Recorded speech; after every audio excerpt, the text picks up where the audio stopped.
All right, man. Before we start the show tonight, I want to check in with our newest intern, Richie Rouge, and see how he's assimilating to the team. In fact, Richie, we kind of know what Tony the Spider and Jumpin' Jeff bring to the table. What do you bring to the table? What can you do to wow us?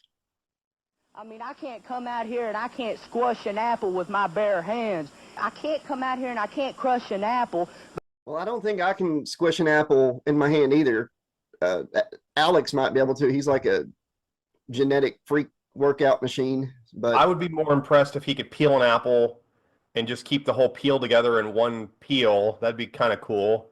And also, I don't want him to feel comfortable enough to go around squishing apples in the Slash Trax Network newsroom cafeteria because I eat apples every day for lunch. And what if he squishes one of mine? Well, I guess it's a good thing that he can't squish an apple with his hand, but we asked what you can do, Richie. We didn't ask what you can't do. We get it. You can't squish an apple in your hand. What can you do? Going out and kissing your woman. Go out and use my southern charm on her. You know, she's never probably had anybody take her out and treat her like a lady or anything. Whoa. I assume you're talking to me? No, man. That's crossing a line. You are crossing a line, okay? He's a habitual line stepper, Josh. He's already too comfortable, I think. Yeah, well, he's got me hot. You know what? No, Richie Rouge. You know, you can come out here and scream and holler and say anything you want to say, but it just don't matter to me one way or the other. You know what? You need to get yourself in line, man. I kind of respect that. I kind of respect the whole, scream and holler all you want. It don't bother me. But we're the bosses here, okay? So get it in line. We're starting the show. I didn't see you talking to Alex that way. We'll see what happens if you ever try that. This is day one, Josh. I'm concerned about his behavior on day one. He's a little cocky. And I think he's got a booger because he keeps going for that nose. Clean your nose out, Richie Rouge. Another excellent hire by Josh. By the way, /Alex, he interviewed and hired this guy while I was at lunch. So this is who was the last guy you hired for the previous episode that quit mid-episode? Motley Crue. Yeah, Motley Crue. Yeah. Hey, I know we're starting the show right now. We got another application in for another position here at the studio. Guess who it's from? Who? From Motley Crue again. He says he's sorry. He wants his job back. We'll see. Can you squish an apple, Motley Crue? We'll see.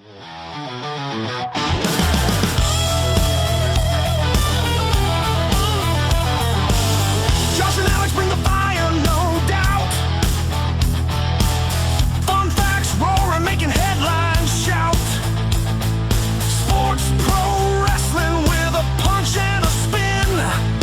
Warrior fuel coursing through their skin. Headlines screaming hot off the press. Facts and figures they never second guess. Cutting through the noise, sharp as a knife. Slash Trax news, it's more than just life.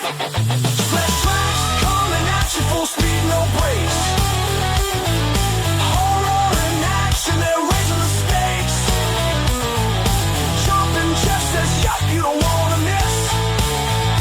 Tony laughs hard, this is pure bliss. Slash Trax ready, set, let's go. Good afternoon and welcome to episode, I have no idea, of Slash Trax Action News. I'm Alex Vanover. And I'm Josh LaRue. Josh, I have a bone to pick with you, pal. Okay. Okay. I understand that when you hired Jumpin' Jeff and Tony, without talking to me about it, it worked out really well. Okay. Great hires. I have nothing to say negative about that. Motley Crue is a whole different story. Guy quit mid-show last week. And now you've hired a new guy. What's his name? Ricky Rouge? Richie Rouge. Yeah. Okay. Richie Rouge. And Richie Rouge is here. He has not quit. Not yet, no. But he's being quite the dick. So he's walking around surly. He slapped the coffee cup out of Tony's hands earlier this morning before we started doing, stuff around the studios. Jumpin' Jeff looks extra jumpy, looks kind of nervous around this guy. Yeah. He said those inflammatory comments about you and Beth. Yep. And I'm not sure if he can squish an apple or not squish an apple, but I love apples, and I don't want him touching any of my fruit that I eat throughout the day. I'll see him trying sometimes, so just wash the fruit off. The bad thing about Motley Cruz is he was supposed to go get my jacket dry cleaned after the show ended that day, and I thought since he quit that he just left, but he still took my jacket. He waited till we were done, and he took my jacket. I don't know. I'm gonna have to replace it, I guess. I guess he stole it. Who let him hang around the building when he quit like 14 minutes into the last episode, the only episode he ever worked on? I asked Tony, and Tony just said, "If you only knew." So, well, just excellent job by Tony again, letting a guy who quit mid-show, who doesn't even have a paycheck yet because we didn't even get all of his stuff filled out on his application. No one signed off on anything in the offices. Just let him walk off with the star and co-host of one of the biggest shows on the network's actual personal jacket. Yep. Unbelievable. Terrible job, Tony. Josh, I got to cleanse my palate of all this craziness. Yep. You're bringing in too many weirdos. Can we do some nice comments? let's do it. Okay. First nice comment. This was left in the comments down below of /Trax Saturday Mornings, My Pet Monster, the Masked Muncher. This is from our friend XLL, and XLL says, "Best one yet. Love that ending song so much." /Trax Saturday. Let's groove today. You're getting some love from that. Actually, you're going to get some more love for that song in the next nice comment. Here we go. The funky song? Okay. Your masterpiece, your Beethoven of Saturday mornings. Mozart, if you will. "You guys make my work weeks awesome. I know I keep saying it, but it's the truth. Also, love all the new songs on all the channels, especially /Trax Saturday Mornings." Okay. And that's from our friend Mollykins85, aka James Acosta. And he left that comment down on the brand new episode of /Trax Classic Action News, episode number 26, which I believe was released 2 days ago on the channel. Yes, Maybe Wednesday night. Wednesday? Yeah, Yep. Wednesday. Yeah, so check that out, /Holics. It's available right now. James, I got to ask you, were you talking about the song at the beginning of /Trax Saturday Mornings or the one at the end like the last person? The funky song or the rocking song? Because if people keep saying they like the funky song, we might have to swap them one episode or something.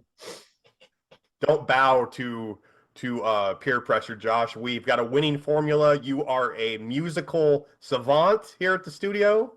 You are jacketless, so hopefully your powers of orchestral masterpieces weren't related to your jacket. Well, So- hey, to all you people that like the funky Saturday morning song, listen at the end of the news episodes because there's a funky one there too. So kind of like a funky mix with an 80s rock thing. So Yeah. And if you stay at the end of this episode of /Trax Action News and all the previous ones too, it's like Avengers, that someone will pop up as an Easter egg. It could be Jumpin' Jeff, could be Or- Motley Cruz, could be anybody. Nick Fury, they could show up at the end of this episode and leave you an Easter egg for /Trax Network Endgame, where all the characters from the /Trax Network get together to fight one evil entity. they've already started making action figures of it. Me and Alex have an action figure. Yeah, I saw the prototypes you sent me in the green room before we started filming today. These will be on sale everywhere. It's gonna be on sale at all KD's toy stores and Kmart's. That's what it is. Okay, Yeah. but yeah, here's the picture. Kmart. I miss Kmart. I really do.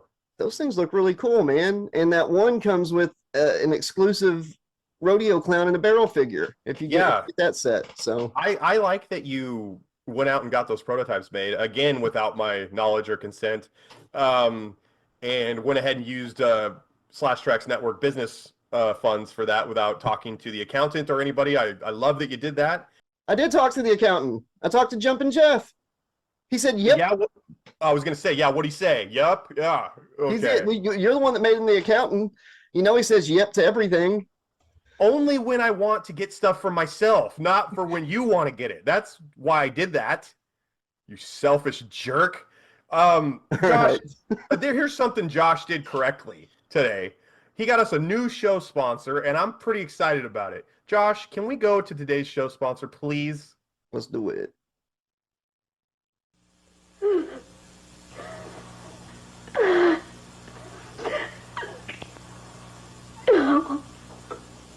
What makes people all over America break down and cry like this? Call 1-900-9099-CRY and hear it for yourself. $2 for the first minute, 45 cents each additional minute. If you're under 18, ask your parents before you call. 1-900-9099-CRY.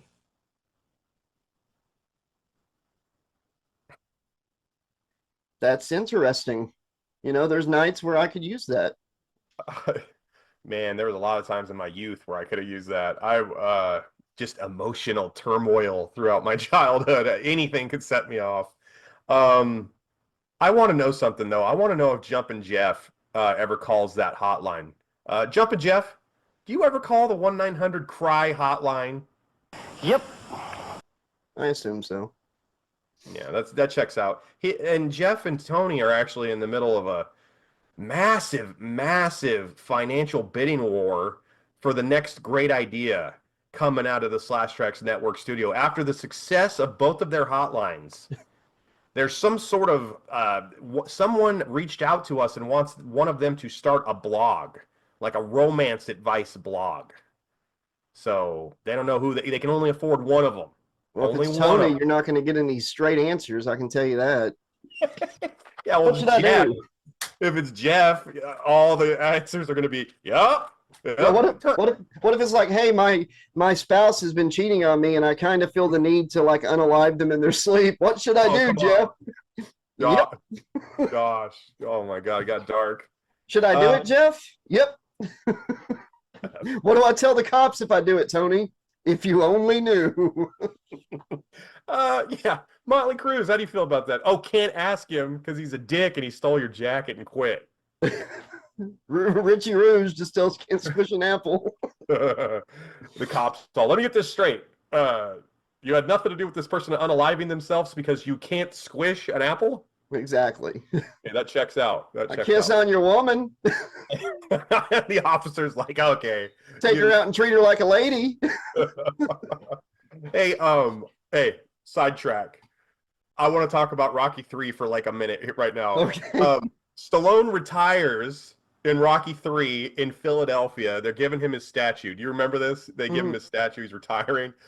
Clubber Lang, Mr. T, is in the audience. And apparently Clubber Lang flew from Chicago all the way to Philadelphia for this statue presentation because he wanted to challenge Balboa to a title fight.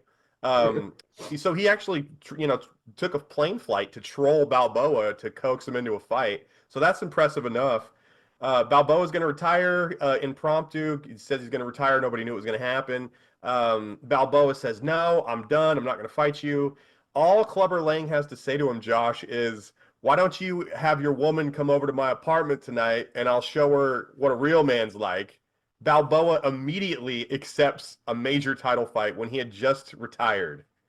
That's where Richie Rouge got that from. That's why he does it. That's what it reminded me of. That Richie Rouge stuff reminds me of that specific scene. And Stallone's like, you want the fight? Come get it. Just said one thing about sleeping with his wife, and he just like, yeah, I'll do it. Yeah, no problem. Let's get into some fun facts for today's show. All right. You ready? Mm-hmm. This is a good one. I really like this one. In Japan, Josh, napping at work can be a sign of dedication, not laziness. That sounds good to me. Oh yeah. I mean, if I could do it here, I would. Like right now, I am so. Go night night. Josh. Come on, dude. I'm just dedicated. I'm dedicated, man. I'm dedicated. The guy at the Japanese auto parts place or computer place or whatever they do over there is like, look at this dedicated and just gloriously talented worker I hired. Every time I see him, just absolutely full pajama set on, little sleeping hat with a little ball on it, asleep at their desk. Watching Slash Trax Saturday mornings every time. um, Anyone in my family on my dad's side would just be a star employee in Japan, apparently, because they're all lazy AF. My dad actually got hired at Fleischmann's company. Josh, did you hear about this? Oh, really? Yeah, he got. Yeah, his job was supposed to be the party liaison for Fleischmann's. So, like, basically the Walmart greeter for the Fleischmann's factory. Okay. They hand out samples at the door, like little thimblefuls of Fleischmann's. Well, my dad said apparently they looked down on the greeter, not handing out the samples, but just drinking all the samples themselves and falling asleep at the door of the Fleischmann's estate at the factory. So dad got fired, obviously, but if it was in Japan, probably would have got promoted. Well, I mean, samples of that's what, like a nickel's worth? Like, Fleischmann's, a pint of Fleischmann's, I think, is probably $2.50, like maybe $3. aged 10 minutes. Yeah, aged as long as it takes to put the cap on the bottle. Hey Josh, a recent survey shows 75% of men are more loyal to their barbers than their romantic partners. What's your thoughts on that? That's a strange one. Like that study, I wonder how that got, who did the study, how they came to their numbers, you know? Like seriously, how do you do that study and come up with actual numbers on that? I would say this is probably fact, Josh, and I'll tell you why. Because there's nothing worse than going to a new barber when you move to a new town, or your actual barber in your old town or whatever, you still live there, is sick or something, and you have to go to a new barber. There's nothing worse than getting a bad haircut and then having that awkward conversation where it's like, how do you like it? And you got to tell them yes, even though because you know if they touch it any further, it's going to look even worse. Well, what's And your then excuse then? Oh, shut up. And then you not only don't enjoy the haircut, right? You're never going back to them again. You know you're not. And then you got to tip them for the bad job. Here's $5. Thanks for absolutely doing a hack job on my head. That's the worst. So if you find a good barber, Slashaholics, stick with them. I totally understand. There's no singles clubs. There's no dating websites for barbers, Josh. I'm sorry. I had two barbers that I would go to. Like one mostly, the other one was like a backup. And they both retired, so that's why I'm growing my hair out. Oh no, for real? Yeah, they both retired at the same time. That's bad planning on your part though, because you should have looked at the age group for your barbers, Josh. Considering that one of them gave me my first haircut whenever I was a toddler, and one of them gave me my second haircut. Yeah, Wow. I had them my whole life. So and they still talk to you. Do they still talk to you the same way they did when you were a little slasher librarian, little guy? yeah, Josh, you gonna come in and get a haircut, Josh? Would you like a sucker before we start chipping away on your hair there? well, what's funny is one of them was a very effeminate guy. He was married, but like if you didn't have that information, you would totally think he batted for the other team. Sure. Like, hello, darling. Oh my God, you sit down and let me make your hair sassy today. And he was my favorite. Like, he made me laugh growing up. And he was actually on The Price is Right one time. What? A barber. Really? He never made it past contestants row, which is a crime because he would have been great up there. But yeah, he was on contestants row one time. That was pretty cool. So to get on Price is Right, they vet you. Like they like when you're out waiting in the parking lot or whatever to be on the show, they're like basically giving you an interview. They want to see what your personality's like. They want to see what you're wearing. So for him to even get to contestants row, so he got in, right? He got into the audience, and then they selected him to be on contestants row. That tells you right there that he had a great personality. he really did. He still does. He's not gone or anything. I'm talking about him like he passed away, but He's at home watching this right now. He's a huge fan. He's like, what the hell? Like, hey, Terry, keep it sassy. Hey Josh, can we go? You showed me some really cringy stuff in the green room, and we Slashaholics, we got a big time Josh's cringe corner coming your way right now. Witches. Mm-hmm.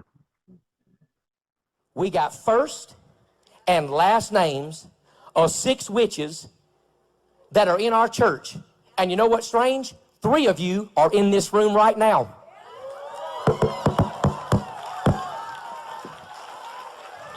Three of you in the room right now. A curse, we got your first name, we got your last name, we even got an address for one of you. You so much as cough wrong, and I'll expose you in front of everybody in this tent, you stinking witch. You were sent to this church to destroy us. You were sent to this church to lure us in. You were sent to this church to cast spell. Listen, some of you been sick because you befriended that witch. 2 of you in my wife's ladies' Bible study, and you know who you are, and we gonna ask you to get out, or I'll expose you in front of everybody. We got all 6 of their names. All 6 of them. 2 of them had already been confirmed before that thing ever even said it. First and last name. This chick is new to our church and don't know none of you. So you got a choice. You can leave with your spells all by yourself. Or I'll show up next Sunday with a stage full of brooms. And I'll give you one and I'll fly your tail up out of this place in the name of Jesus. But we ain't playing your spell casting, witchcraft, nonsense, sage burning games. Everybody okay? The witches are like, nope. And your little dog, too. You're out, witch. We even got an address for one of you. I think this guy, like, he watched The Wizard of Oz whenever he was like little, and he's got like a horrible fear of witches or something.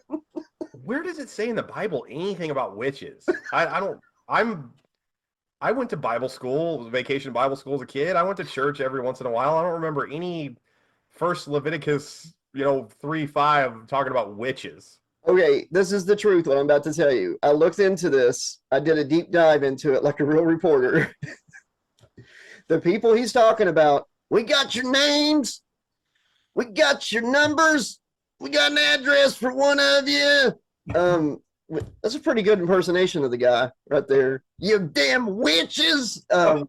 No, he brought these people in, and he brought him in close to him, and they were like his Bible study group with him and his wife. Okay. Mm-hmm. What I think happened is they got too close and learned too many things about their personal life, that would be bad if that got out. Yeah. So he labeled them witches. That way people would cast them out and not listen to the true things they would probably say about the preacher and his wife. Yeah, like there's no way you should ever believe these women because they're witches. They're witches. Damn witches. True story. You can look it up. His name is Greg Locke, Tennessee. True story. But yeah, I think that's why they're witches. And apparently there was somebody in their church that was like hiding tarot cards all over the place. They had sawdust floor for a while. They're in a big tent, which has been hit by a tornado like 3 times, and they've had to redo it. I think after a couple times, maybe if God's there, you're not doing something that he likes. 3 tornadoes. But no, somebody was hiding tarot cards around after the witch thing just to mess with him. So they like got rid of the sawdust floors and made it where you can't hide anything. It's like some type of rubber or something. Jeez, so man, whoever was doing the tarot card things, that's hilarious. That's ridiculous. Never trust a church where if you throw up, they can just sweep up the floor and carry on with the sermon. Witches. Do you remember when I just talked about, you brought up sawdust. Do you remember when you were a little kid, like 2nd, 3rd grade, and someone would just randomly throw up in your classroom? Oh, yeah. And the poor janitor would show up and sprinkle some sawdust on the throw up and sweep it right up. When you said sawdust, that's like the first thing that came to mind is, that poor bastard of a janitor already hates his life enough. He probably just got done unclogging like 4 toilets in the primary school hall. the grades K through 3, you know, because nobody flushed the toilet when we were kids ever. No. But it just like, hey, Johnny, you know, threw up in the 2nd grade science hall. You know, come sweep it up. Get your little bag of sawdust out there. Every day, every day. What a shit. Somebody threw up every day at school. At least one kid. What was that all about? I can't handle phonics. I can't handle reading. Give a mouse a cookie. I got to throw up. I've got a performance anxiety. It's my turn to read the paragraph. Maybe one of the teachers was a witch. I thought when I was in 3rd grade, I asked Mrs. Sheridan why teachers have thunder thighs. Oh no. It didn't go well at all. You didn't know what you were saying, right? I knew what I was saying because I noticed that most teachers had hips that were like, at least in my grade school, they had really wide hips. It's probably from sitting on their ass for 3 decades, teaching 3rd grade. Probably. Right? I know, but I asked Miss Sheridan, she was not impressed with that question at all. You know what I am impressed with, though? Jefferson Johnson, friend of the channel, writing into /Trax2020@gmail.com, sending us a really awesome who would win, Josh. Wow. This is a real person? It's a real person. /Trax2020@gmail.com. Jefferson Johnson, friend of the channel, wrote in, Alex, Josh, I've been thinking about this for a very long time. I can't sleep. I'm actually losing sleep. I need your help. Who would win? Wolverine from X-Men or Michael Myers, The Shape? Josh, you have the floor first. Richie Rouge, who do you think would win, Wolverine or Michael Myers? I got to ask Richie Rouge real quick. We're paying him. Ladies and gentlemen, Richie Rouge. I am impressed. I mean, I can't come out here and I can't squash an apple with my bare hands. It does show that you do have a lot of power. Okay, well, he can't squish an apple. That didn't help very much. Totally not related either. It's completely off topic, but whatever. Whatever. He's obsessed with that apple thing. Are we talking like, well, see, there's so many things here. Is it like Michael Myers from Rob Zombie? Is it Michael Myers? No, nobody referred. If somebody's asking about Michael Myers, they're not defaulting to the Rob Zombie Michael Myers. Come on. Well, is it Mike Myers from Wayne's World? Is it because he's gonna lose in a heartbeat? No. Is it Michael Myers from the original movies, or is it Michael Myers from like the weird not a sibling Danny McBride trilogy thing? Because if it's the Danny McBride trilogy thing, apparently you can like shoot this guy, stab him 1,000 times, even though he's like 75 years old. You know, stomp him, decapitate him, whatever, and he's going to get up as soon as you turn your back on him if you go by Halloween Kills. I haven't watched Halloween Ends. I'm saving that for a riff one day. You still haven't seen Halloween Ends? No, I told you I'm going to wait until we riff it because like a lot of people have requested us to riff that one. So didn't I send you the code for that too? Yeah, we were going to riff it and we never did. Well, season 4 is coming up. Yeah, it sure is. No, I would say Wolverine, because Wolverine and like Deadpool, you can like pretty much knock them down to like hardly anything and they're going to regenerate. Jason would probably be able to win eventually because he can regenerate, but Michael Myers, eventually he's going to be cut into so many pieces he's not coming back unless it's Halloween Kills, and then somehow he probably will. Wolverine, unless it happens during Halloween Kills. It's Wolverine for sure. His exoskeleton is adamantium. Has healing factor. He took on like in the newest, like not the newest X-Men movies, but the one where they ended the initial run of movies where they were trying to give everybody a cure to being a mutant. Yeah. Wolverine like basically is fighting Magneto, and he's fighting Phoenix or somebody, but his body is basically being decimated and just shredded apart from the atom, like all the way down. He's on fire, fading away, and he's regenerating at the same time. Yeah, that's pretty badass. Come on, dude. Wolverine all day, twice on Sunday. Unless it's Halloween Kills, man. Well, if Wolverine was dressed up as a fireman, he has no chance because Halloween Kills, Michael Myers is unstoppable against any team of firefighters, apparently. When he has his mask on. But no, like the whole town beats him to death and stabs him to death. And then they're Yeah. like, okay, well, he's definitely dead. Let's just turn our backs on him and celebrate without cutting his head off or dismembering him or tying him up or handcuffing him. We got him. We killed Michael. You know, it's The lady with the iron had no chance in that scene. Slashaholics, I don't know if you've seen it. Spoiler alert. There's in that scene in Halloween Kills, there's a woman in the mob fighting Michael Myers. Her weapon is an iron, like that she took from her house or whatever. And what Josh was saying, it's like that Michael Myers is so overpowered, so strong, so like unstoppable. It's like he would have a good chance against Wolverine. He would ultimately get destroyed, but he would have a great shot. I think the only person, like Josh said, Jason Voorhees, and if it was Uber Jason, I think Uber Jason would beat Wolverine. what about Uber Freddy? And well, you know what? We know He's the a- answer to that. He's a They just have creation. Huh? we can find out the answer to that in your novel, Celestial Slumber. Yeah, part 2 is going to put Uber Freddy against each other in a rematch. But no, like I think Uber Jason wins easily. Yeah, sure. I think so too. Hey Josh, hey Jefferson, thanks for writing into the channel. Yes. Josh, we have a new segment for the show. Very exciting. I feel like it's going to be really popular, and it's very important for all the young slashaholics to learn good dining etiquette. So this is Slash Trax Dining Etiquette 101. Let's go to the tutorial, please. All right, it's up there. Let's listen in as Marjabelle Stewart, the Empress of Etiquette, introduces children just like you to the art of dining. Welcome, ladies and gentlemen, to our table manners class. First, let's look at the tablecloth.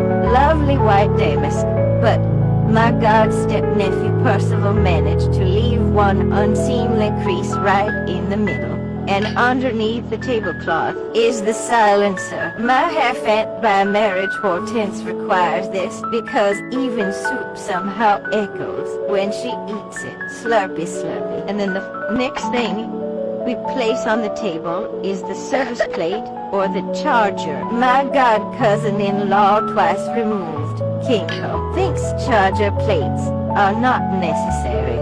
He went to Golden Corral and they did not have them and decided that was the gold standard of dining. Kinko is wrong. Then on top of the charger or the service plate is the dinner plate. And on top of that, in honor of my sloppy step-second cousin-in-law, Scuffleton, is the face doily. And then on top of the napkin, the place card. My step-second aunt by marriage Clancy Louise insists on hand lettering the place cards, even though her handwriting is somewhere between toddler's scribble and doctor's prescription. Good new segment. Yeah, Like very important. Very important. This lady is teaching us all the things we need to know if we ever go to a dinner party in Stars Hollow with Lorelai Gilmore's mother. Very important stuff if you ever find yourself being related to a long lost third aunt twice removed who is also wealthy and from old money, and you get invited to dinner. Yeah, very important. When we were coming back from that, Richie Rouge actually came on my earpiece and reminded me to tell everybody that Halloween Kills, we actually riffed that on the main channel on an episode of Slash Trax. So go check that out. See, he's earning his keep. Thank you, Ricky Rouge. He's probably just bored at work right now, not doing what he's supposed to be doing, helping produce the show. He's just going through our old catalog. He was napping, so he's definitely dedicated. God. Nice callback. I like that. Still don't like that he's being lazy. Josh, can we get into some Slash Trax sports, please? Mm-hmm. I don't like that you're letting these guys just run the whole show. You know? Sorry. I just wanted to remind people to check out our riff of Halloween Kills. Just like they walk all over you, and I worry about you. Take control of this situation. Put that apple down. It's not going to happen. Stop it. Better. That's better. All right.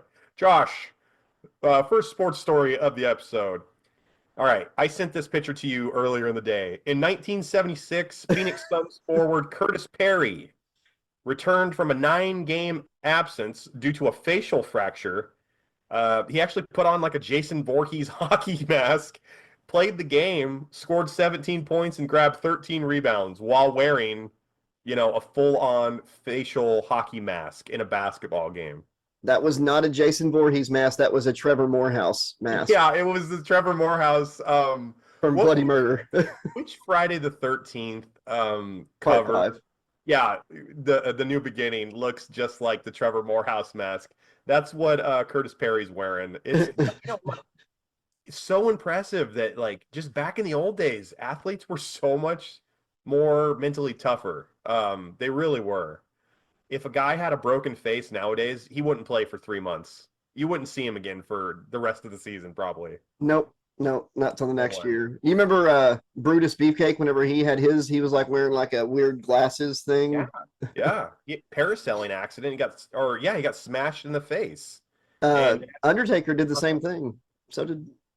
Well, do you know what happened to the Undertaker? Why he had to wear that? Pretty sure, but go ahead. Mabel. Oh yeah. His face. Crushed his face. There was a guy in the early 2000s, like from Toughen Up or something. He was like a Harvard graduate or something.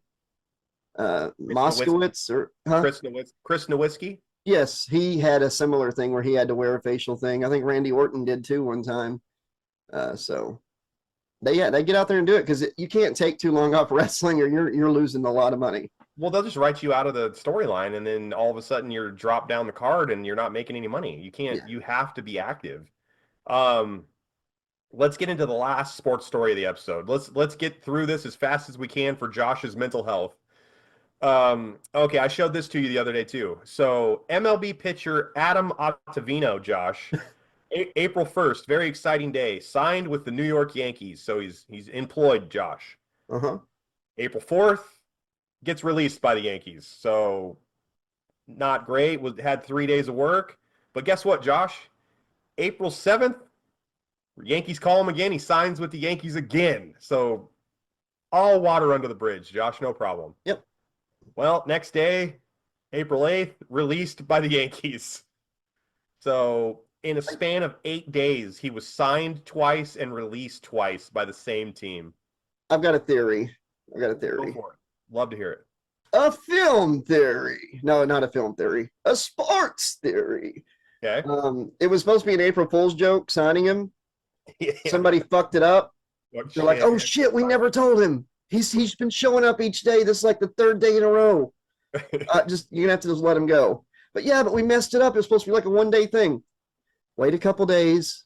We'll do like a belated April Fool's on the 7th, and then let him go the day after. No, that's fucked up. That's messed up, man. It is messed up. Was he trying to squish apples? What was he doing? I don't know what was going on. And I looked at his stats. He pitched 2 or 3 times and gave up no runs and had a few strikeouts. So he was good. He was good in his time with the Yankees. What time? They had a game in those like 6 days that he was there. He played like 2 or 3. Yeah, he played 2 or 3 games. It's like a Katy Perry situation. It's like the Yankees are hot and cold. It's like they're like how like there's like those toxic relationships where they get in a fight during lunch, they break up, they have a call, they're too drunk together, they break up, then they make up. I'll tell you what happened. What? He was in and he was out. He was hot and he was cold, like you said. No. Yes, no. I'll tell you what happened. He stepped on somebody's toes. He was doing really good, and somebody that had been on the team went to the coach or the owner or whatever, and called in a favor. And somebody found out that you went and fired him based on you got to rehire him right now. And he's like, really? Yeah, you can get a lot of legal trouble. So he like rehires him, but then his attorney calls, be like, yeah, that thing you asked me about? You can't get any legal trouble for that. You're in the clear. Well, I just rehired him. Just fire him, man. You're good. And then went and fired him. Can you imagine getting that like call twice though, and like having to That's crazy. Fill your locker up with your gear and stuff. Like picture of your wife and kids, put it in your little locker, and then you have to your pouch of Big League Chew. all that. Yeah. He escorted out of the stadium twice in the same week. That's gnarly. /Trax2020 at gmail.com. Write into us. Who would win? Would you rather? Ask Slashy if you need advice from us. We know you need help. We are the guys to come to. We will help you with any problem you're having in your life. Any ideas or any suggestions for future episodes of /Trax reviews, /Trax Saturday mornings, something you want to see us riff or talk about or joke about or break down, write us at the email. Josh, hit him quickly with the Patreon, and we need to get into some breaking news because Hulk Hogan showed up to the /Trax news studio yesterday. But go ahead and hit him with the other stuff. We got to talk about that after this. Go to our Patreon. It's on the screen right now, and you can sign up for as low as $2 a month or even $1 a month to support the channel. Any amount will totally help, keeps us going and growing for years to come. You can also order a cameo video from us for $7.50. I'm surprised we haven't got an order and showed up on one of them videos, you know, with like people go and they order videos from like cheap cameo people and like make fun of them. Maybe we have. I've done a couple. But order one, $7.50, whatever you want, we'll do it. Also, if you just want to do a one-time donation to the channel, you can do so through PayPal or Cash App. All the information is in the description and pinned comment, and some of it's on the screen. Nice. Josh, I'm glad we're done with the business because yesterday, Jumpin' Jeff texted me in a fury. He was really upset. Apparently yesterday when everybody was at this, like, you know how like when we have all the people on the production line that put out our merch and stuff, they're all working yesterday, busily working. Did he call you yipping? Was he yipping again? Yeah, I don't know. I couldn't understand what he was saying. Yip. Panicking. Yes, he was panicking. Okay. Hulk Hogan showed up at the studio. He was I guess he was shouting between his brothers and then trying to sell people a real American beer. In between all that, Hogan was apparently pissed. He was trying to find you because he wanted to get his win back from when you pinned his wrestling buddy when you were a child. Oh, okay. Yeah. Hogan doesn't do the favors for anybody unless he gets the win back. And he's also watched all the previous episodes we've done where we're not very kind to him. And we actually have security footage, Josh, of what happened. Oh, we got it. Okay. We do have it. Yeah. Let's go to it. All right. Hopster!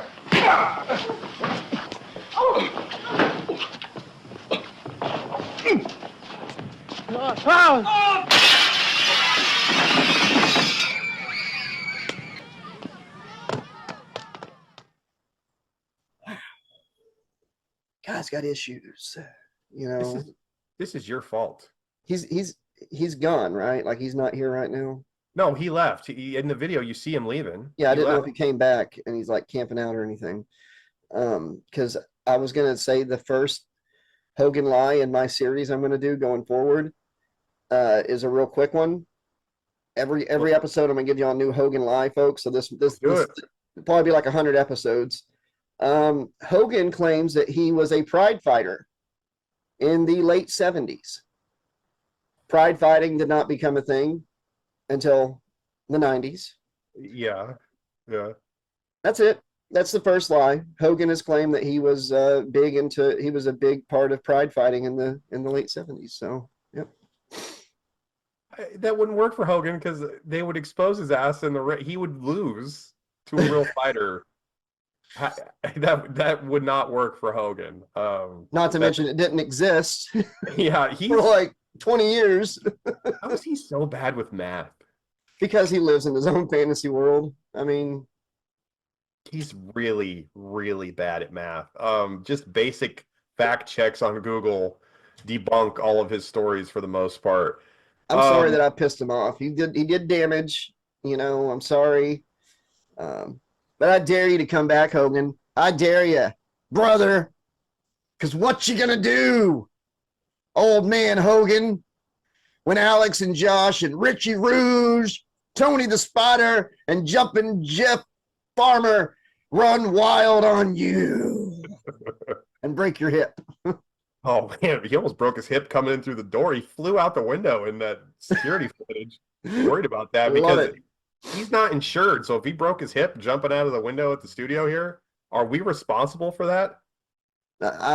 Yep, probably. Did he turn to dust? He said if he took one more bump, he would turn to dust. The video cut off. Did he turn to dust? I don't know. I didn't see if he flat backed out going out of the window. Perfect segue. Let's go into wrestling. Sorry, I was just fantasizing, but go ahead. Yeah, that's okay. Hey, life's short, man. You got to enjoy the little things. Zombieland, enjoy the little things, Josh. And you love trashing the Hulkster, and I love watching you do it. How about that? Wrestling. Okay, Josh, this one's a good one. Okay. This is new to me.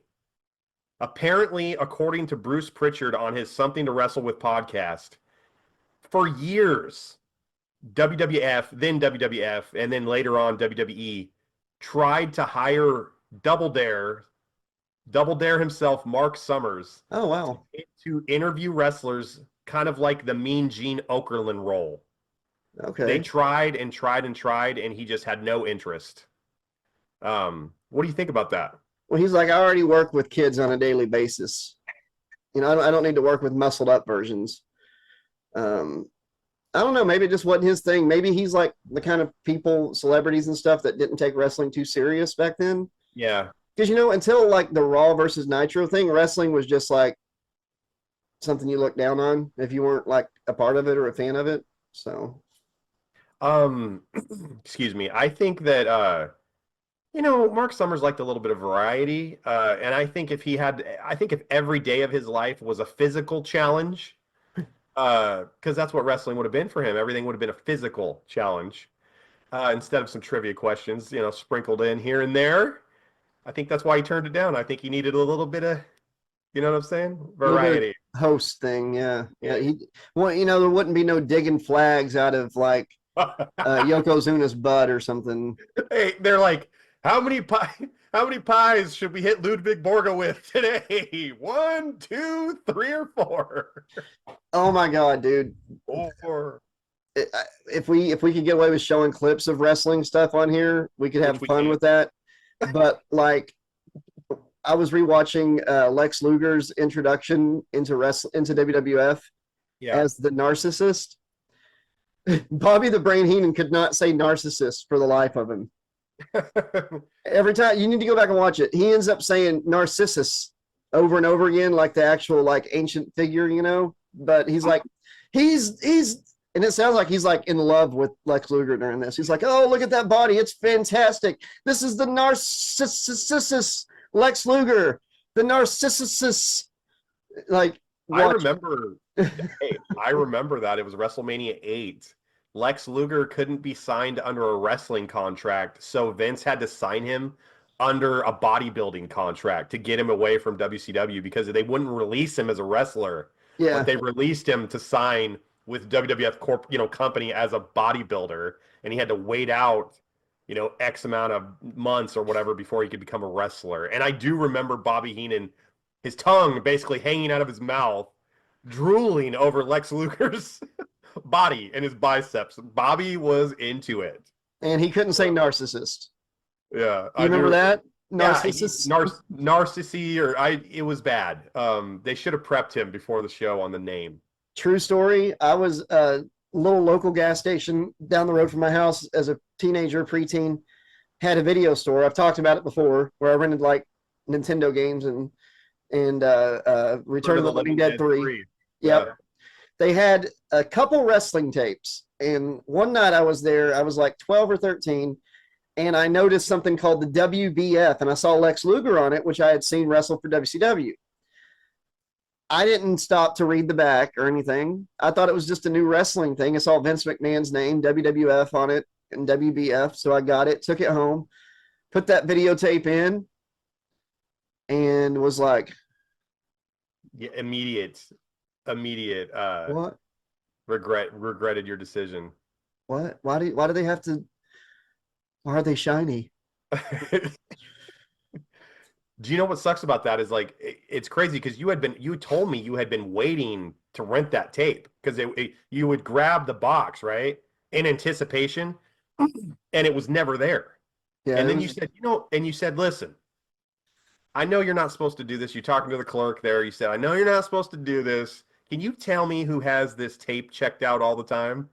It was Bobby the Brain Heenan. It sure was. Yep. Yeah. Go get it from him. Bobby was watching that tape in the privacy of his own home with his tongue hanging out of his mouth. But whose side is Bobby on? Oh my God. If I had been Dusty Rhodes or Tony Schiavone that night, it's so funny because as soon as he says it, the night that Hogan turned heel, he says, whose side is he on? Like Tony's like, hey. I can't remember what word he says, but it's like he's like Tony doesn't catch it at first until it like sinks in. He's like, I don't, hey Bobby. Yeah, No. shut up, Bobby. Dusty Rhodes is like, hey Bobby, shut your mouth. You're ruining the gimmick here, baby. Shut up, baby. See Dusty being like, they don't know that he's turning bad yet, baby. I know. Shut your mouth, baby. I'm gonna send your ass back to New York, baby. Sassafras. Man. Okay. Hey, last wrestling story of the show, and this one's really interesting too. We had some great wrestling stuff tonight. WWE, Josh, is now inducting single matches into their Hall of Fame. So they started a whole new category of their Hall of Fame. Mhm. The very first match to be inducted at this year's WrestleMania is WrestleMania 13, Stone Cold versus Bret Hart in I was about to the say, yeah. double switch match. Yep. Is that Do the you one like where it he, there doing that? is he the one that is that the one where he like bled until he passed out? Yeah, he passed out in the sharpshooter and ultimately turned face because baby faces would never, a heel would tap out. Faces won't tap out. So, yeah. I like it. I like the idea of that. I don't know. And I feel like I feel like Macho Man versus Steamboat maybe should have been inducted first. Or Luthez versus Pedro Morales. Yeah.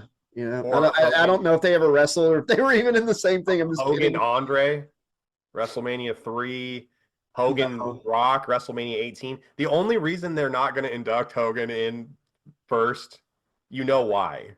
Well, I mean, those were great moments, but they're not the best. I mean, it was good crowd stuff, but the work, if we're going by like the work itself, the match, Yeah. you know, and not so much just the crowd response, then Hogan doesn't really get a spot, you know, because he never really put on a clinic like these other guys did. But it should at least start with somebody from like an earlier generation. You know what I mean? Shawn Michaels, Razor Ramon, the ladder match at WrestleMania 10. Excuse me. But yeah, if not, maybe Hogan and Mr. T versus Paul Orndorff and Roddy Piper. The first WrestleMania main event. Yeah, something like that. The reason I think they're doing this match, Stone Cold versus Bret, is because it basically kicked off the Attitude era, and Stone Cold like basically became the main guy after that match. I think the NWO kicked off the Attitude Era. Well, I agree with me. you. I agree with you, but it's not Attitude in WCW. They would never say that. No. What I mean is, oh yeah, they're never going to admit that. But yeah, I just think the NWO is what forced the WWF to become Attitude. Yeah, I agree with you. I don't think we have the Bret Hart versus Austin match ending that way. I think that if WCW had never gone to Monday Nitro, never gotten big like that, we would have had WWF 93, 94, and 95 Monday Night Raws for at least another few years.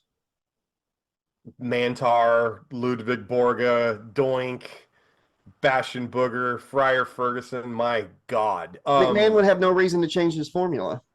My God. I just watched this YouTube video. I don't remember the video, Josh, but it was somebody was going over all the main events of Raw, like in 93 and 94. Yeah, I watched that. That was really good. I saw that too.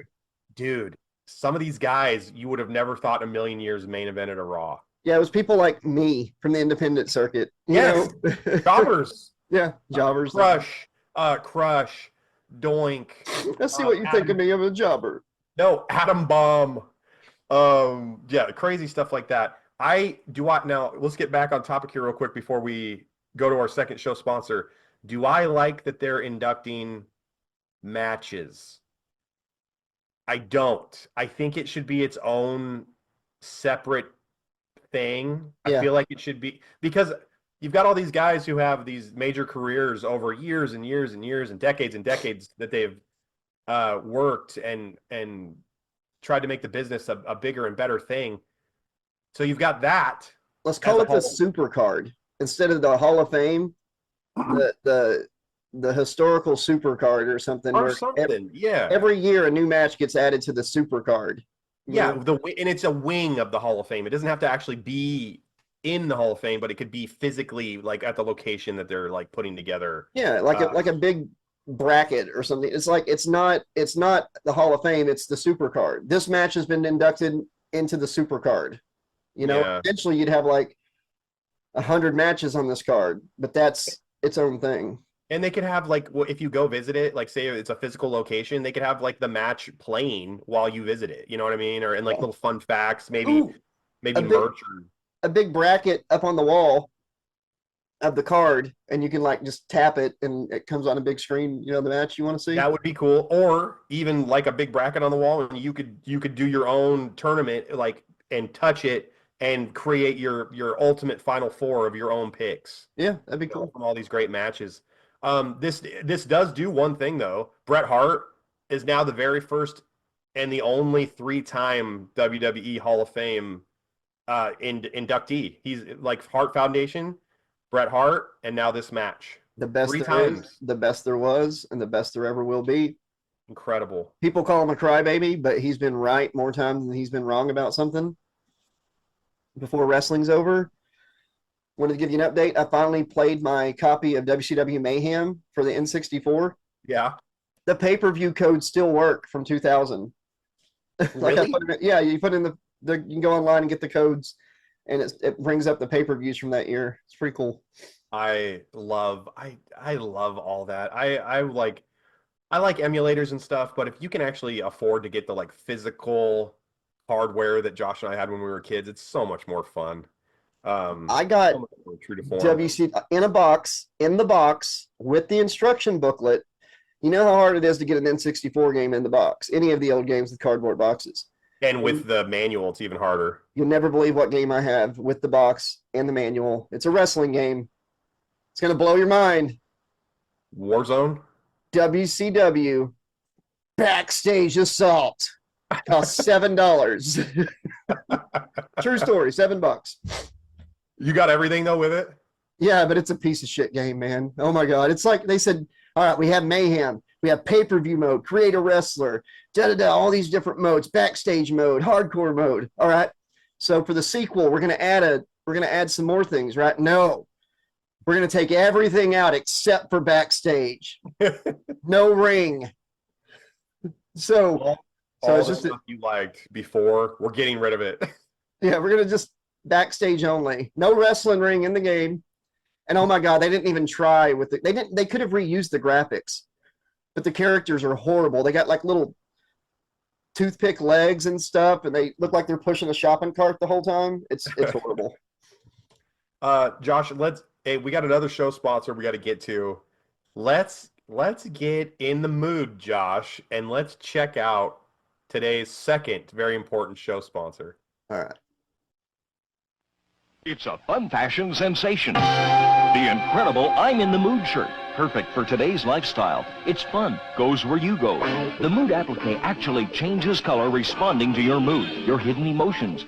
Black, you are tense. Green, you are more relaxed. And finally, the most desired shade of violet blue. You are in the mood, a fun part of your life.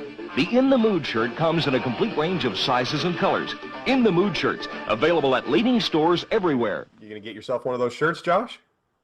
I'm afraid to show people what I'm feeling because it would be like the color of rage, like almost all day. Yeah. Nobody come up to me. The way things go nowadays, it'd just be rage. I'd be out shopping, be in a good mood, see some eggs for like $24, and start raging. See a dumb commercial about an emu that's somehow leaving home and it's to sell insurance and it's going to Liberty Mutual. Yeah. Emus can't help people save insurance. And he's like, I'll be damned. Damn. It would have been better if he's like, the wrong flightless bird died. Like do the whole Johnny walk hard thing. I think these shirts are pretty cool, Josh. And I'll tell you why. I think it would help single people the world over because you wouldn't be hitting on the wrong person at the bar. You'd know, which person you should be zeroing in on because they're in the mood. You know what I'm saying? Oh Like, yeah. That's you got a fighting chance. My big question is, Tony, are you in the mood, buddy? Here's Tony the Spider. If you people only knew. I'm gonna take that as he is. Mm-hmm. That'd be like if we. I'm sure if we asked Richie, he'd just say, "Well, I can't squish an apple," and if we asked, I'm not going to. Tony is for sure in the mood with the way he answered that. Yeah, it's. We know. You made it kind of obvious. You filthy witch. Witches. Tony, you're one of the witches. Witches. Oh shit. We're gonna get some sawdust and some mood ring t-shirts, and we're gonna have a hell of a time. Josh, let's get into Slash Trax spooky and horror news. All right, let's do it. All right. Josh's favorite movie, A Nightmare on Elm Street, Part 2, Freddy's Revenge, has been confirmed by original director Jack Shoulder. We are actually getting a 4K remaster of the film. Wow. Jack Shoulder has confirmed it. We are going to get it, and there's rumors that it could be part of a new Nightmare on Elm Street box set release of all the original films on 4K. That would be cool. That would be really cool. It's crazy that we have that episode of Slash Trax up on the main channel with that movie. Not one copyright claim or anything. That might change soon. I know that. You know what? When you said we can actually show the movie of Freddy's Revenge, I did not believe you. But when it was such a happy, nice thing that we could do that because we got so many people that would normally not watch our, riffs that actually watched it. That was part of the reason that we kind of blew up. That helped a lot. So did Halloween 5. Yeah. That helped a lot too. It eventually got a copyright claim so it had to be taken down, but we'll put it up with the I'll get it back up with the link for people. Yeah. It helped. For a while we were able to show it. So yeah, that was very cool. My thoughts on this: movies that weren't shot in 4K that they're now trying to re-release in 4K. It's like, how are you doing that? Are you adding in 4K like editing parts? Are you reshooting scenes, or what are you doing? How are you doing this? I don't know, but like when 4K first started, people were like, no, thank you. It's just a gimmick. It's it's already HD. You're just trying to like tell us it's better HD, and we're done. But after a couple of years, it's like, oh, I gotta have everything. I gotta have everything 4K. Gotta have this in 4K. Gotta have that in 4K. I gotta have Attack of the Killer Tomatoes 4 in 4K. I'm not jumping on that bandwagon. Physical media is on it. It's pretty much on its last leg. So I'm not excited. Bite your tongue, you jerk. Physical media is alive. I will die on this hill. Physical media, and this is what I was telling Nicole the other day. Instead of going to your streaming sites or whatever, and like, I would really like to watch X, Y, or Z, and you rent it from Amazon for $4, right? Why not just walk your fat ass down to the thrift store and buy it for 99 cents on VHS? So not only do you get to watch it, but now you own it. See, exactly. That's what I'm talking about, right? I love it. Josh, I love it. Good That's man. Physical media for me right there. Yeah, good man. You've been holding out, bud. You've been using the bonus money at the studio for some goodies. I've got a whole bunch of ooh. I love it. This one's appropriate. Batman Forever. You know what? I just got that at a St. Vinny's, a thrift store in my area. I just got that. I've had this tape since I bought it at Walmart brand new. Back when I'm dead serious, in the 90s. That's cool. I watched this movie as a teenager. This was my favorite Batman movie as a teenager and preteen. I probably watched this VHS over 100 times in my life. That was one of the last great original Batman movies. That when we switched over to Batman and Robin, that's when it died for me. But a lot of people didn't like Forever, but I think that's them looking back. Like I don't like it as much now as I did, but I got to say, as a teenager, that was my favorite. Looking at it now, one is probably my favorite with Keaton, but I loved Forever as a teenager. I watched it so much. totally different director. Joel Schumacher is completely different than Tim Burton. Yeah. It was a knee-jerk reaction from the studio. The Batman Returns McDonald's toys and Happy Meals is basically what got rid of Tim Burton with Yeah, the it's franchise. so All the mothers and fathers who were scared of their kids watching Batman actually kick some ass and some dark scenes with the Penguin biting people's noses off. All of a sudden, kids can't handle it. What they need to do, follow me here for just a second. Tim Burton director, Michael Keaton starring, well, co-starring, Batman Beyond. Okay. Where he's like old Batman, Bruce Wayne, and he has to, he's a new Batman takes over. Yeah. With Tim Burton directing and Michael Keaton as Batman, that would be the way to correct things, in my opinion. Give him that, make it an Elseworlds movie, because I know that James Gunn has his own vision for the DCU. But that would be freaking amazing. That would be, and we've got like another 10, 15 years where that could happen. Because Bruce Wayne's like 80 in Batman Beyond. So you never know. It could happen. Well, we'll see. I mean, in their universe, Josh, that Batman you're talking about is dead. Spoiler alert. Well, that could also just be a similar universe. And whenever all the universes merge in Flashpoint, they end up like going into just one, but then there's a new expanse, a new multiverse is made. And that's where this could lie. And you know what? Who cares? They can do whatever they want. Elseworld, standalone. Stop, you nerd. You nerd. I'm sorry. I apologize. I am a nerd. I am too. I'm a nerd. I know I am. And as a matter of fact, there was a mean comment we got on this channel. There was a mean comment we got one time, and it was like two grown men sitting in their parents' basements, arguing over why this a cartoon from the 80s was good or not. Like, go get laid or something. And I was just like, I don't live in my parents' basement, but everything else checks out. I don't either. All right. Ma, can I get some pizza bites? Bagel bites? I just thought that was so funny. I was like, man, this guy just does not like us. We need a mean comment like that. We haven't had a mean comment in a while. Let's get into another spooky story for the episode. Oh, that was a spooky story. I forgot what we were talking about. Well, yeah, we were talking about Freddy's Revenge. Yes.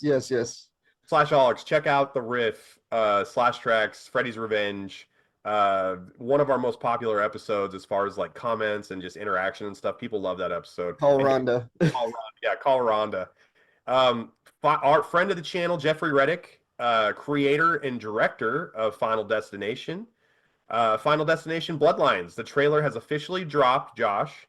I checked it out. I actually sent it to you before the show. I was hoping you'd look at it. I've seen it. Yeah.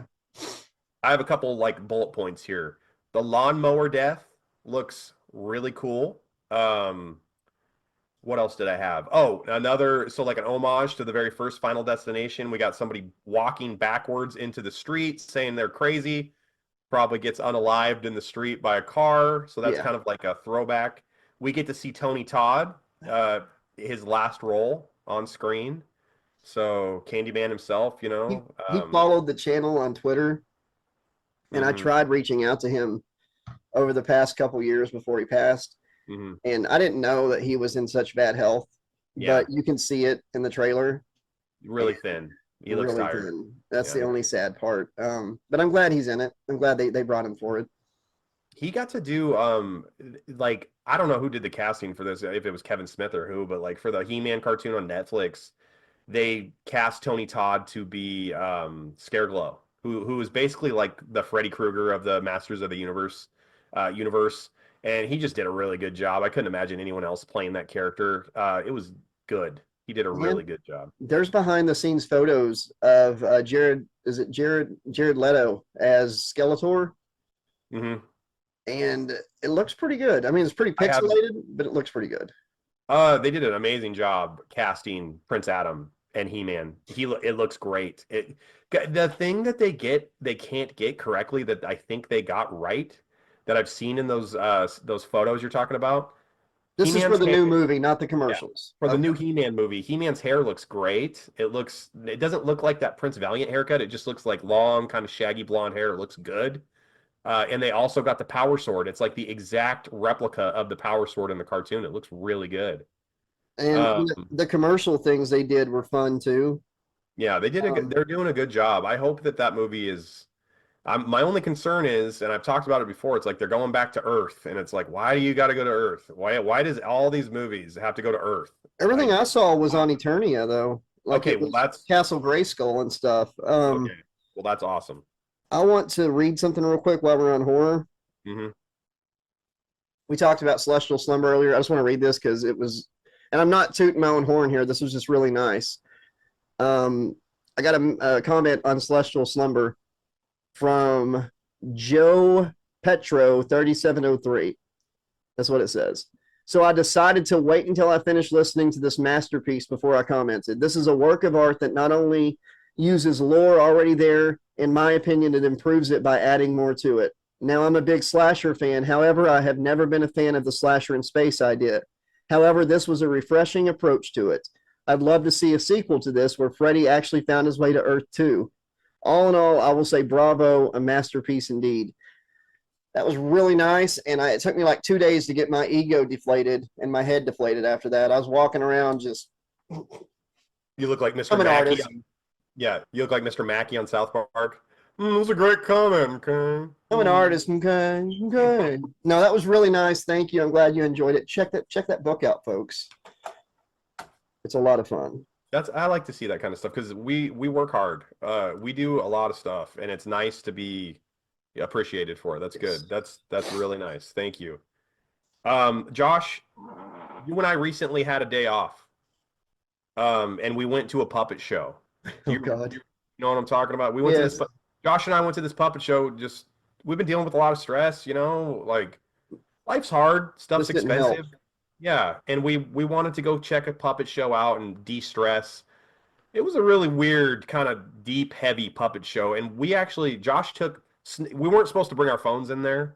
Josh actually took some video of it, and we're going to show it to you right now. It's down here. Yeah. I'm gonna kill you if you tell. I can do it, you know. I could come in your house and plant a bomb and you wouldn't even know it. Or I could hurt your parents, or I could even kill your brother and sister. That's not true. You know that. Yeah, that went weird. It got weird pretty quick. We left. It was just getting really weird. Yeah, we took off right after that, actually, and there was another 45 minutes of that lady. There was nobody else in the cast. It was just her and those two puppets. Kids were crying. It was bad. It was bad. There was a sign for like upcoming show with like her and those puppets on ice. You could pre-buy tickets on sale. Would have loved to see what that looked like. And it was brought to you by Real American Beer, so that might be part of the problem there. The new Hulk Hogan video game that's coming out for Real American Beer is, you remember the Ninja Turtles game where you would have to throw foot soldiers at Shredder in his like spacecraft to defeat him? Yeah. Hulk Hogan actually just rifles cans of Real American Beer at his fans in order to go to the next level. Yes. And when you win, you have completely sold out. That you have sold out 100%, brother. You have alienated over half your fan base. Yeah.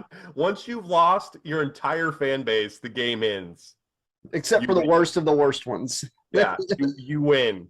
Once you have no more fans at the end of the new Hulk Hogan game, you've won. I'm thinking that's going to be on the thumbnail. Hulk Hogan's new video. Can we go into some headlines, Josh, to end the show? Let's do it. Okay. Quickly. Okay. Let's go. Let's go. Okay. No, Josh, Napster. Do you remember Napster? Yes. Is it bad? Okay. Never went anywhere. Napster. Hogan created that. Yeah, he did. Him and Lars from Metallica. He created it in 1972, actually. Go ahead. Sorry. Napster. I have not heard of Napster in decades, but apparently somebody else has and wanted it. Napster recently sold, and when I say recently, like last week, sold for $207 million. What? After being shut down for 20 plus years. So Napster just sold for $207 million. Apparently, the person who bought it or the company who bought it plans on turning it into some sort of concert streaming site, some sort of site where they're going to have music related stuff. I feel like it was just, I'm going to say his name wrong on purpose because I don't want to say his name because I can't stand the guy. I'm going to assume that it was Leon. Swap those letters around and you'll know who I'm talking about, who has way too much money and just buys stuff for no reason, and just ruins it. He's like, I'm going to buy Napster, and bought it. Yeah, he Alex just got it. Leon. I got it now.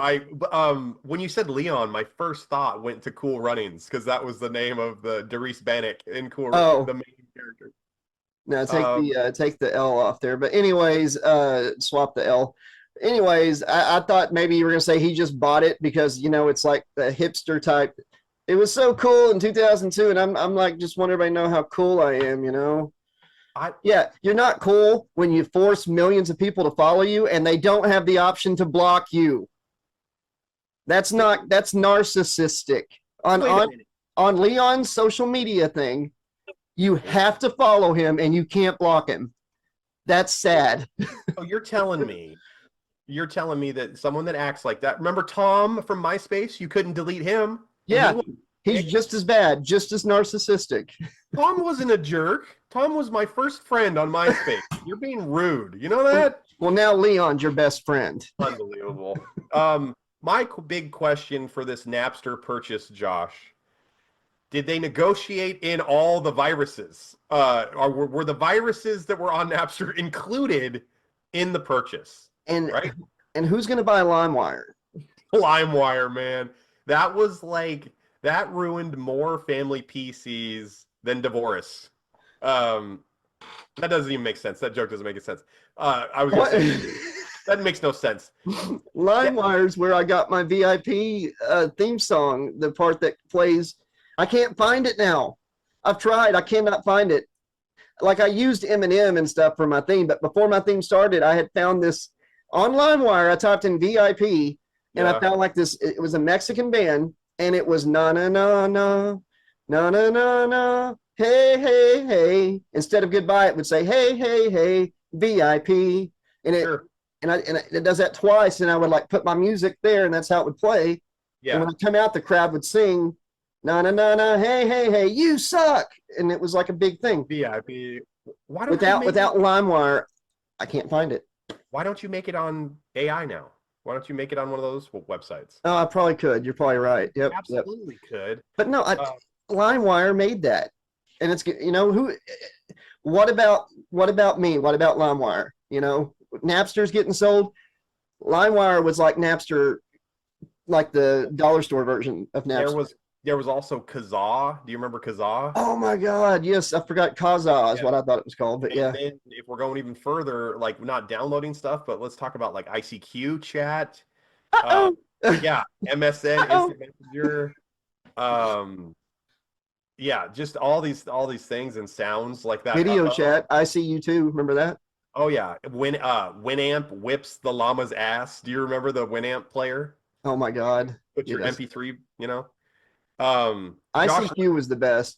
ICQ was the GOAT. If you opened your ICQ and saw that not all of your friends were in red, that was a sad day, because you had nobody to talk to, right? Let's get into our last story of the episode. All right, man. Cookie Monster caught speeding on German police traffic camera.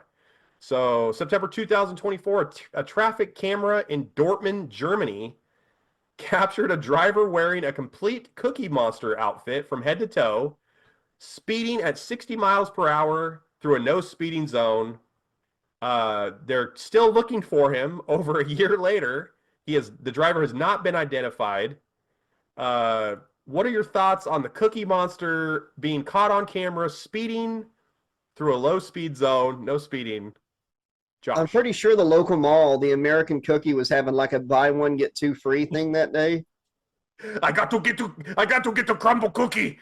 They close on Sunday. I got to get there, get cookies. In the passenger seat, so he could, take the oh my God, the other lane. Hey, the cop pulls him over. Do you know how fast you were going, Cookie Monster? Of course me know how fast I was going. Me got to get the cookies.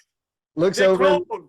and he's like blocking out the passenger seat. Like, you can't drive on this lane without a passenger, right? Me got passenger. Look, and he's looks over. It's Monzy. Me want snack. Big trash pile on the passenger seat. Hey, if Cookie Monster is okay, if he got pulled over, right? Would that be a DUI? If he eats cookies, is he under the influence? Is he high? He sure does act like he gets all jittery when he eats them. Yeah. Oh, dude, that Family Guy picture or that little segment where he's on the toilet and he's cooking cookie batter on a spoon and lighting it is so funny. I love Family Guy. I love it. Cookie Monster. Oh wait, Cookie Monster. We're gonna have you blow. We got to prove you haven't been having cookies because you drive really fast. He does the BAC or he does the COC. No, CAC. It'd be a CAC. Cookie alcohol content. There it is. He'd blow like a fucking 0.52. Half of his blood would be cookies. So much flour and gluten is in his bloodstream. Me rolling really hard. Chasing dragon. Me need more cookies. That's the end of the show, Josh. That's it. Oh man, thank you all so much for watching. We really appreciate it. Give a big round of applause for Richie Rouge. His first appearance has gone great. He did not squish an apple though. No, he didn't quit either. So that's way more than Motley Crue can say for himself. Yeah. Motley Crue, you're a quitter. Loser. Thank you all so much. Good night. Have a pleasant tomorrow. And remember, the sun never sets on those who ride into it. Say good night, Alex. Good night, Alex. Mahalo, dogs. Me want cookie. He's fat! Yep. We have a funk song here, too. It's really funky. Kind of 80s-ish, though. So. Josh and Alex bringing fun facts. Ooh, yeah. Sports, pro wrestling, let's relax. Ooh, yeah. Sip that warrior fuel, got the knack. Ooh, yeah. Horror headlines, no time to slack. Ooh, yeah. Slash tracks, action news, we're on the move. Get ready, stay steady, in the groove. Jumpin' Jeff says, yep, Tony just laughs. Tune in, it's a blast, we got the facts.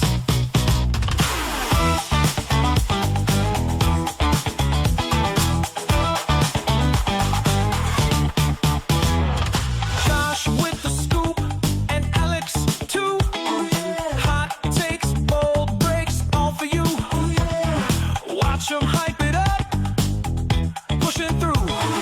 Slash tracks, action, nothing new. Slash tracks, action news, we're on the move.